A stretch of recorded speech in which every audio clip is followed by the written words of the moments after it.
బాబా cinema release చేసిన తర్వాత ఆంధ్రప్రదేశ్లో నాకొక్కరికే బాబా సినిమా రజనీకాంత్ గారు ఇవ్వటం, ఆంధ్ర నైజాం సొంతంగా రిలీజ్ చేసుకోవటం, రిలీజ్ అయిన తర్వాత వారం తర్వాత ఎలా ఉందని ఫోన్ చేశారు.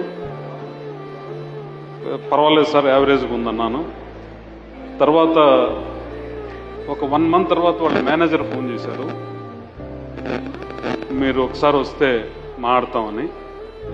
ఒకసారి మా దగ్గరంతా అకౌంట్ తీసుకున్నారు, ఎంత లాస్ అని ఒక ఫిగరు 1,60 లక్షల లాస్ అని తేలిస్తే నెక్స్ట్ డే మళ్ళా రమ్మన్నారు. సరే ఎందుకు పిలిచారో అనుకున్నాం. పోయేతలకే మాకు 1,60 లక్షలు ప్లస్ 1 లక్ష రూపాయలు ప్రాఫిట్. ఫస్ట్ నీకే ఇస్తున్నాను, తర్వాత కర్ణాటక వాళ్ళకి ఇచ్చారు. ఈ డబ్బు నేను దుబాయ్కి ఏమన్నా తీసుకెళ్తానా? లేదు కదా. నా తృప్తి కోసం ఈ సినిమా తీశాను, అందుకోసమే నేను ఆంధ్ర నైజాం ఎవరికి అమ్మకుండా నేను సొంతంగా రిలీజ్ చేసుకున్నాను. నువ్వంటే తెలుసు కాబట్టి నీకు ఇచ్చాను.